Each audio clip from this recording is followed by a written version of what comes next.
Qué tal familia? ¿Cómo están? Por acá su amigo de siempre, Julio César Machado. Pues hoy, hablando sobre el fascinante mundo de las plantas, vamos a conversar con el ingeniero agrónomo, doctor en ciencias y también profesor titular, nuestro buen amigo Michel Leiva. Creo que lo tengo ya por acá, vamos a ver. Hello, Michel. Mis saludos para ti y también para la audiencia. Gracias nuevamente por sacar ahí un tiempecito para nosotros, ¿ok? Es un placer. Como dicen, directo al grano, como el dermatólogo. Me comentabas que las plantas tienen inteligencia. Yo por lo menos no lo sabía. Ahora, para explicar un poco más el concepto de inteligencia, ¿no? ¿Qué es la inteligencia vista a nivel de cualquier organismo vivo? Efectivamente, la inteligencia vista, sobre todo a nivel de organismo, siempre integra varias habilidades. Generalmente en los test de inteligencia se integran las habilidades como es el razonar, como es el planificar, como es la capacidad de resolver problemas, también el pensamiento de forma abstracta.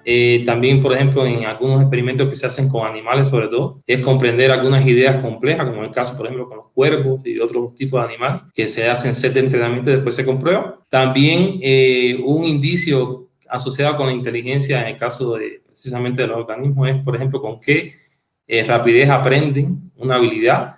Y también hay un evento que también se toma en cuenta, que es poder aprender de las experiencias vividas. En conjunto, todos esos aspectos y esas habilidades denotan a nivel de organismo lo que es la parte de la inteligencia. Ahora, lo que pasa es que muchas veces en nuestro mundo siempre nos ponemos nosotros como seres humanos por delante de todos los organismos que existen en nuestra Tierra.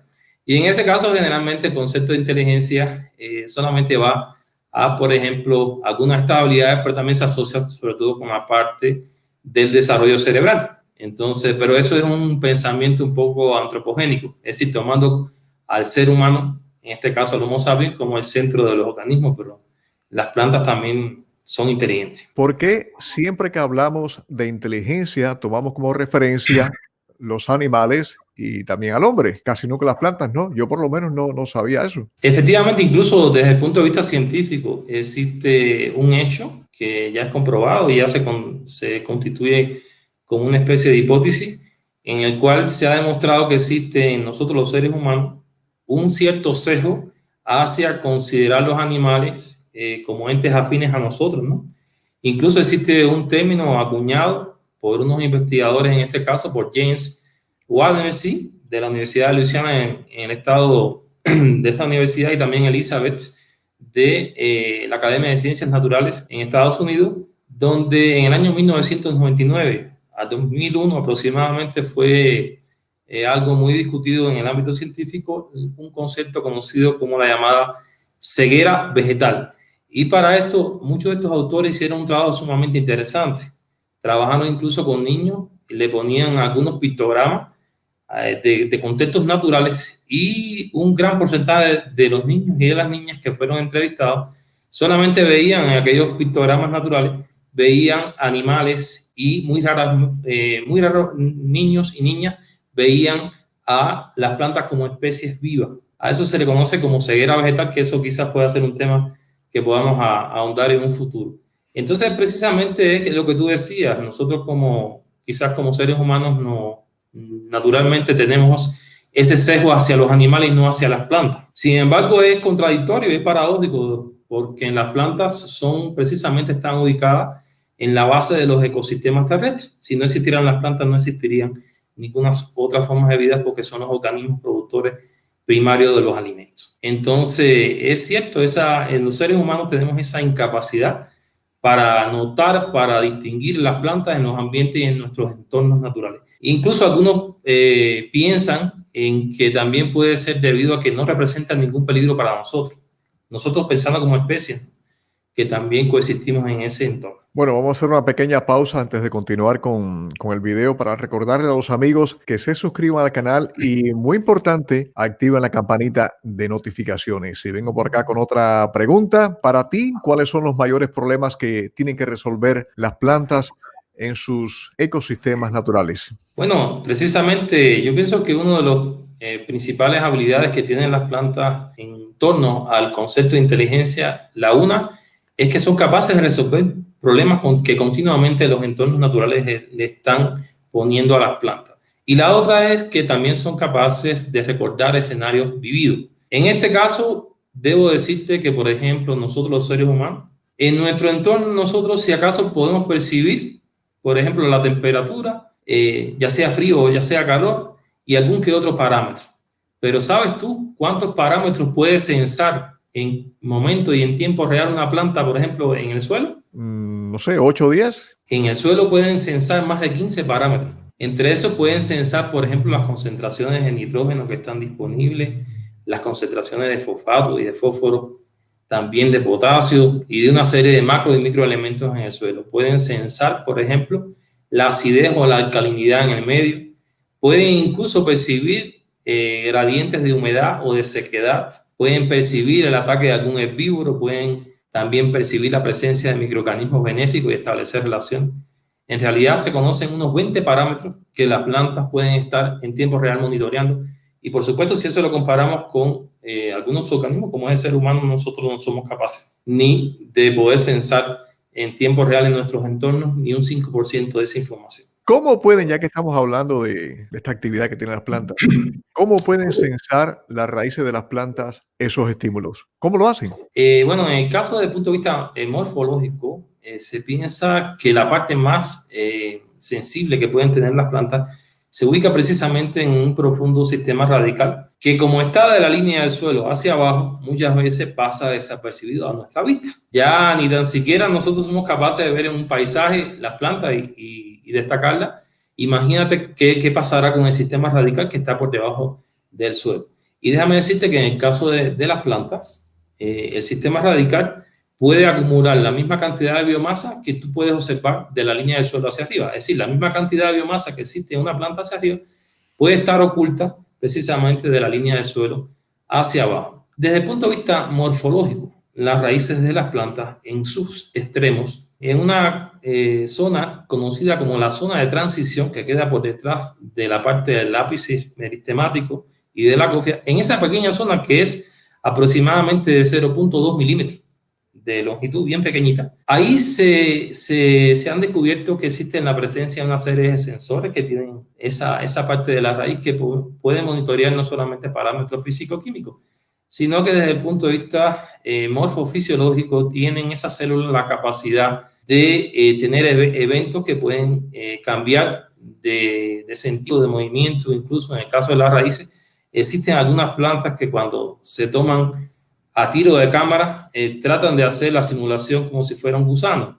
Y eso es una manera de explorar un poco la superficie, y se ha visto que la manera en que lo hace es, incluso desde el punto de vista espacial, la manera más segura y más probable de encontrar nutrientes y agua. Bueno, hablando esto de protección, ¿existe algún ejemplo científicamente demostrado de cómo se podrían defender las plantas, por ejemplo, del ataque de herbívoros? Existen varios, Julito, pero yo pienso que hay un ejemplo que sí no dejó margen de duda, incluso un ejemplo que ya es relativamente no tan joven. Es un ejemplo que ocurre en el año 1985, ocurre en el continente africano y fue investigado por un zoólogo muy reconocido, en este caso Wouter van Hoven, que pertenecía a la Universidad de Pretoria en Sudáfrica. Este investigador fue llamado porque se dio una situación sui generis en un lugar de África del Sur que constituía una reserva natural llamada la Reserva Kruger. Esa reserva tenía la tipicidad de que era como ahí estaban en cautiverio unas especies de antílopes muy adorables y que aparecen en muchas películas. Incluso en El Rey León aparece esta especie de antílope, conocido como los kudús. Entonces sucedió en ese año algo muy interesante. Hubo una sequía muy prolongada y comenzaron a morir los kudúes sin aparentemente una causa de enfermedad. Y se alistaron y se registraron alrededor de 4.000 organismos de estos kudúes que murieron. Y lo más interesante es que murieron aquellos que estaban precisamente en esa zona de reserva, que estaban custodiados pero que estaban en cautiverio. A partir de ahí, bueno, se habían dado diferentes teorías, pero realmente el trabajo que con la ciencia demostró qué es lo que sucedía fue el trabajo precisamente de Wouter. En este caso, él comenzó a hacer un estudio de si era la fuente de agua y fue descartando, a partir del descarte, fue descartando una serie de variables que podían explicar aquello. Y cuando vino a ver, se quedó prácticamente en los estudios de autopsia, determinó a partir de los contenidos tanto del sistema digestivo como del hígado, comenzó a detectar a través de técnicas químicas que los niveles de tanino, que es un compuesto fenólico que produce las plantas, eran sumamente elevados y que eso podía dar al traste con la muerte. Entonces, a partir de ahí, él comenzó a hacer algunos experimentos con unas especies que ellos habían plantado precisamente para que los animalitos no pasaran hambre. Y eran unas especies de árboles o arbustos conocidos como acacias. Y él comenzó a simular como si fuera la dentadura precisamente de los cudúes, hacer daño mecánico sobre aquellas plantas que estaban sembradas unas muy próximas a otras, y evidenció una cosa interesante. En las plantas que eran sensibilizadas con simulando el ataque del herbívoro, en este caso del antílope, los niveles de taninos se incrementaron en cuestiones de 12 horas, un día se incrementaron hasta 100 veces la cantidad natural que existía. Y para sorpresa de él, demostró otro hallazgo muy interesante. Las plantas que habían sido dañadas, también él comenzó a hacer determinaciones en plantas cercanas pero que no habían sido dañadas. Y estas plantas cercanas que no habían sido dañadas también aumentaron increíblemente la cantidad de taninos. Y entonces a partir de ahí se fue confirmando la sospecha de que era precisamente las plantas de acacia. Ahora bien, en ese momento quedaba latente la pregunta cómo las plantas que habían sido atacadas por los cudúes podían avisarle de cierta forma, ¿no?, a las que no habían sido atacadas. Y a partir de ahí, él hizo un estudio sencillo, precisamente aplicando a los brotes de hojas que habían sido carcomidas, le ponía una bolsa y dejaba aproximadamente 2 horas. Y a partir de ahí, con un inyector, extraía toda la atmósfera gaseosa. Se hizo un estudio de cromatografía gaseosa y se determinó que los niveles de etileno eran sumamente altos. Y en el caso de los vegetales, por ejemplo, es algo poco conocido, pero los vegetales pueden producir compuestos volátiles que emiten al medio, y se han determinado, se sospecha que pueden existir más de 2000 especies de compuestos volátiles que las plantas pueden producir. Y una de ellas puede ser el etileno, que dicho sea de paso, es una fitohormona vegetal que participa en varios procesos fisiológicos, como puede ser transmitir señales de alarma ante el ataque del herbívoro. Entonces ya con ese resumen que te hago, esa investigación, que fue una investigación genial, porque no solamente integró los elementos de investigación de campo, sino también de investigación experimental con un componente analítico bien fuerte, se demostró, y ese quizás ha sido uno de los ejemplos más conocidos científicamente, con todo el rigor científico demostrado, de cómo las plantas pueden defenderse del ataque del herbívoro. Voy con otra pregunta. ¿Pueden las plantas atraer a otros organismos para que le ayuden en su función reproductiva? Pero antes de pasar a ese elemento distintivo de la reproducción, me gustaría también poner a nuestros oyentes en un contexto. Las plantas, las primeras formas de vida de las plantas surgieron en los ecosistemas acuáticos, en nuestros océanos y mares. Y realmente, a medida que ellas fueron enriqueciendo un poco la atmósfera y se fueron diversificando, dieron un paso muy importante, que fue pasar del ambiente terrestre, del ambiente acuático, disculpen, al ambiente terrestre. Y en ese paso tan grande desde el punto de vista evolutivo, las plantas difícilmente pudieran haberlo hecho solas. Entonces, desde ese momento, ellas tuvieron que verse en la necesidad de poder asociarse con otras formas de vida. Y, por ejemplo, se piensa que en el caso de la colonización de los ambientes terrestres por las plantas, ellas tuvieron la necesidad de asociarse, por ejemplo, con el caso de algunos hongos, para formar micorrizas, y de esa forma tener a un ente que ellas le podían aportar ciertos elementos de carbono a esos hongos. En retorno podían obtener a partir del suelo la solubilización de nutrientes, que los hongos son excelentes para hacerlo, y entonces ahí se estableció como dijéramos un matrimonio de relaciones benéficas, o en este caso una simbiosis, donde ambos ganaban en ese aspecto. Ahora, volviendo a tu pregunta, que es sobre la parte de la función reproductiva en el caso de muchas plantas que, por ejemplo, transportar el polen de una flor a otra, que no son flores hermafroditas, generalmente, por ejemplo, las plantas pueden ofrecer algo a cambio, como puede ser, por ejemplo, el néctar. Es un alimento, el néctar, que se sabe que tiene un valor energético muy alto. Por tanto, muchos insectos son atraídos irremediablemente hacia precisamente todo lo que son los nectarios, todo lo que son los órganos florales que poseen las plantas. Hay otras plantas que, en lugar de ofrecer néctar, ofrecen colores y tonalidades que son irresistibles para algunos insectos. Hay incluso algunas especies de orquídeas que simulan como si fuera la hembra de una avispa y entonces vienen los machos y tratan de copular y entonces ellas utilizan ese ardid para que puedan transportar el polen a otras flores. Hay algunas que pueden utilizar los olores y en este caso existen algunas que pueden utilizar desde olores que son fragantes hasta olores que pueden ser putrefactos.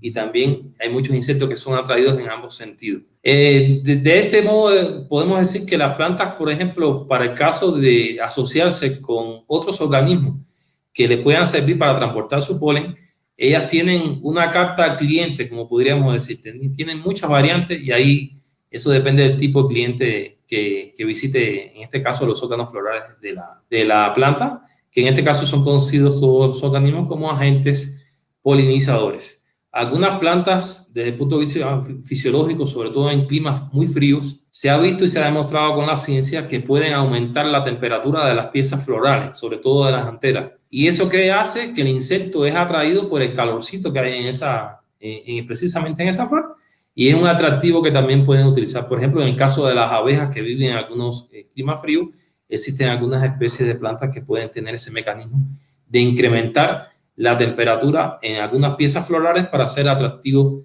de los insectos y que ellos se vean atraídos y de que de esa forma puedan transportar el polen hacia otras flores de la misma especie. ¿Pueden las plantas sobrevivir ante la escasez crónica de agua y adaptarse en una situación bien difícil? ¿Podrían? Ellas no tienen la posibilidad de ir hacia un reservorio de agua, ellas tienen que, precisamente donde se establecieron, ahí tienen que sobrevivir. Y existen muchos ejemplos interesantes a nivel mundial, existen muchos gradientes, existen algunas plantas, por ejemplo, que pueden perder prácticamente sus hojas durante la época de sequía y se mantienen con un metabolismo ralentizado, aletardado. Y existen otras plantas, por ejemplo, que no pierden las hojas, pero desarrollan las raíces las desarrollan a tal profundidad que nunca van a estar sometidas, aunque en la superficie haya escasez de agua, ellas se valen para poder profundizar en los sistemas, en el suelo y buscar el agua sin ningún tipo de problema. Incluso en este caso, por ejemplo, existen algunas especies que, por ejemplo, en los escenarios de sequía comienzan también a convertir sus hojas abiertas, pueden convertirse en espinas y son hojas modificadas. De esa manera pierden menos agua. Existen algunas plantas, por ejemplo, como pueden ser los cactus, que durante el día ellos cierran los estómagos. ¿Y eso qué evita? Evita que con las altas temperaturas y la irradiación solar se pierda agua de esos tejidos. Pero además, en esos tejidos carnosos que tienen esas plantas pueden tener un parénquima acuífero donde ellas guardan con mucho celo la poca agua que han podido proveer en las épocas donde no existe la escasez. Y existe un caso que quizás es un caso extremo, que es una especie de planta conocida como la doradilla. Es una especie que su nombre científico es Selaginella lepidophylla. Esta doradilla es una planta que a medida que va perdiendo agua se va encogiendo y se forma como una bolita. Y cuando usted la tiene en sus manos, usted la ve completamente seca. Y eso ante los ojos de nosotros, ¿no? Del hombre, diríamos, está muerto ese tejido, ya de ahí no existe la posibilidad de que se recupere. Y esa planta tiene un mecanismo muy extremo, como te decía, y viene bien a tu pregunta, que se llama el mecanismo de resurrección. Y precisamente la resurrección nos invita a pensar de que uno puede venir de la muerte a la vida. Entonces, en este caso, esta planta tiene ese mecanismo de resurrección que puede, incluso usted la puede tener durante varios años, la puede tener, y una vez que usted la puede poner en un balde con agua, usted comienza a ver cómo se comienza a abrir y a partir de ahí se comienza a recuperar. Es un ejemplo bastante extremo y que desde el punto de vista fisiológico tiene su explicación científica. Esta planta tiene un aspecto regulador de su metabolismo, donde en los periodos que ya comienza a sentir un poquito de escasez de agua, convierte sus azúcares, el almidón, todo lo que fabrica lo convierte en un azúcar especial conocido como la trealosa. Y este azúcar es un azúcar que protege mucho las membranas celulares. También tiene la propiedad de ser muy higroscópico para cuando se restablezcan las condiciones de humedad poder asimilar el agua de una manera rápida y eficiente. Es como si fuera un gel natural. ¿Podrías compartirnos algún ejemplo de relación de las plantas con animales? Y aquí quizás volviendo un poquito a un tema que tocamos hace un ratito, un ejemplo de relación de las plantas con animales para buscar defensas contra el ataque de herbívoros. Existen varios, pero bueno, sé que por la premura del tiempo te voy a compartir quizás algunos de los más ilustrativos. Existe un ejemplo bien ilustrativo en el mundo de las plantas. Por ejemplo, en algunas especies de acacias, leucaenas, por ejemplo, que se pueden asociar con algunas especies de hormigas. Por ejemplo, pueden establecer sus colonias en algunas espinas, las pueden establecer en algunas otras porciones del tallo de la planta. Ahí establecen su refugio, tienen comida. También las plantas, esas plantas, por ejemplo, compensan a las hormigas con unos órganos especializados que tienen esas plantas conocidas como nectarios. Y esos nectarios elaboran el néctar, que es muy azucarado y tiene un alto contenido energético y nutricional. Entonces, por supuesto, las hormigas en ese hospedante se sienten muy a gusto. Es como si fuera un hotel de lujo. Le ofrece confort, le ofrece la oportunidad de multiplicar su colonia, le ofrece seguridad, pero a cambio, si algún herbívoro, sobre todo en los tiempos secos, se acerca a comer una hoja de esa planta, inmediatamente se moviliza todo el ejército de hormigas y, por ejemplo, tengo amigos que cuando han estado en lugares desérticos me han confesado que algunas especies, por ejemplo de acacia, no se atreven a orinar, aunque tengan deseo en esos lugares. ¿Por qué? Porque inmediatamente salen las hormigas y si tienen un descuido puede causarte cierto escozor. Entonces, ese es un buen ejemplo de esta especie, en este caso acacia pernatula y leucaena esculenta. Son dos especies de plantas que se asocian con comunidades de hormigas que en ambos casos reciben beneficios.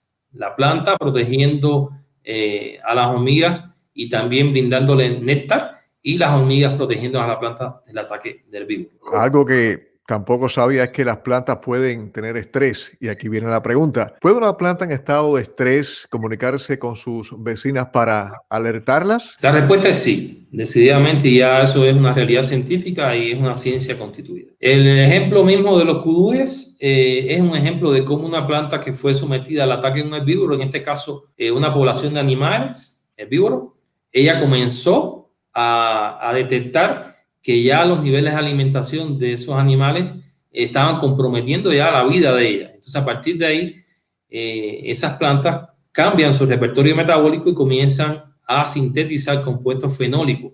Los compuestos fenólicos, para el caso de los mamíferos, nosotros no tenemos la batería enzimática para poder degradar exitosamente todos esos compuestos fenólicos. Son bien difíciles de degradar. Y entonces por eso es que se producía como un envenenamiento, porque el organismo no era capaz de digerir, esa cantidad de biomasa vegetal que habían incorporado y morían. Ahora bien, ahí en ese caso se demostró cómo de las plantas que habían sido dañadas también podían enviar una señal a través de la emisión de etileno hacia plantas vecinas, como quien dice, prepárate, que ya si yo estoy sufriendo, tú puedes sufrir en un futuro. Ahora, ese es el caso del ataque del herbívoro, pero existen plantas, por ejemplo, se ha demostrado y han existido experimentos donde se comienzan a poner plantas de una misma especie en algunos recipientes que comparten mitad raíz y se pone una serie de plantas y en un extremo se estresa a esa planta con un agente estresante que puede ser la sequedad, por ejemplo, la sequía, y se ve cómo la planta que está distante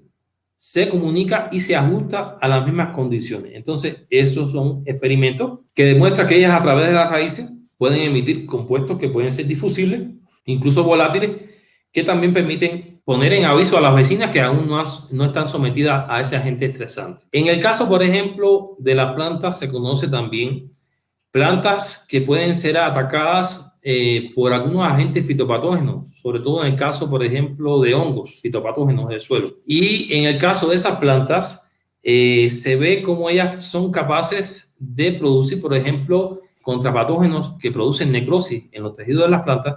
Se puede producir a nivel de esas plantas, en los tejidos sanos, se pueden producir unos compuestos como pueden ser el metilhasmonato, y a nivel de raíces se puede producir el ácido jasmónico. En ambos casos es una molécula señal que permite activar los mecanismos de resistencia de la planta que no han sido aún atacadas. Entonces, eso puede ser otro de los ejemplos que que te puedo brindar como ciencia constituida, explicando también esta parte de la comunicación de las plantas dañadas con las plantas vecinas. ¿Qué importancia tiene conocer la inteligencia de las plantas? Conocer los mecanismos, sobre todo, que son basados a nivel molecular. Todo esto que las explicaciones que hay que buscar son explicaciones a nivel molecular. Entender estas aplicaciones yo pienso que va a tener una gran importancia en el futuro. Te puedo compartir un ejemplo que es basado un poco y derivado de este conocimiento. Es conocido como el cebado de semilla.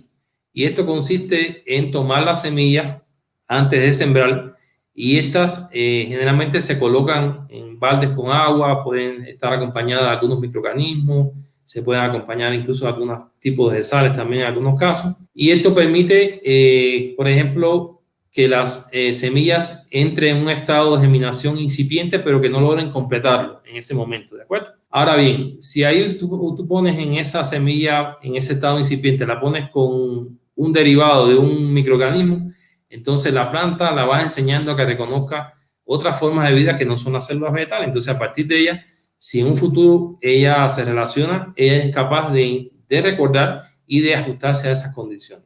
Entonces, esos tratamientos generalmente consisten en embeber la semilla, pero no permitir que germine directamente, de manera que pueda ser reversible el proceso. Las ventajas que tiene este método, que ya han sido demostradas y que se utilizan industrialmente, es que permiten una mayor uniformidad. Una vez que ya sí vas a sembrarla en condiciones de campo, la germinación se hace mucho más uniforme, las plantas salen mucho más parejas, la velocidad de emergencia es mucho mayor y tiene un mayor vigor la planta. El crecimiento generalmente se anticipa la floración, se anticipa el crecimiento. Incluso si usted logra en esta etapa de cebado, si logra ponerla en contacto, como puede ser cloruro de sodio, puede ser que en condiciones salinas se ajuste mucho mejor esta variedad que otras, incluso que la propia variedad sin pasar por el proceso de cebado. En otros casos existen algunos que pueden ponerlo con algunas fracciones de algunos patógenos, pero en este caso en estado inerte, y después esas plantas demuestran que cuando entran en contacto con las poblaciones de ese patógeno se pueden defender mucho mejor porque activan todo un repertorio de respuesta defensiva. A este proceso cebado en español se le conoce, en inglés se le conoce como priming y industrialmente está siendo aplicado en la actualidad en muchos países en desarrollo. Bueno, amigos, como pueden ver, podemos estar hablando aquí de plantas durante 5 horas, pero bueno, vamos a ir preparando algunos videos, claro, siempre que nuestro buen amigo Michel Leiva tenga el tiempo, ¿no? Así que vamos a estar más adelante, como decíamos, respondiendo a lo mejor alguna de sus preguntas. Vamos a traer otros temas acá al canal. Muchísimas gracias nuevamente. Sabemos que tu tiempo tienes una agenda bien complicada, también con las clases. Y nada, te esperamos nuevamente por acá. Te deseamos un buen día, unas buenas noches. Y a nuestros amigos que nos están viendo ahora, pues también. A mí realmente todo lo que tenga que ver con el mundo de las plantas me fascina. Y también como educador y comunicador es una responsabilidad social quizás.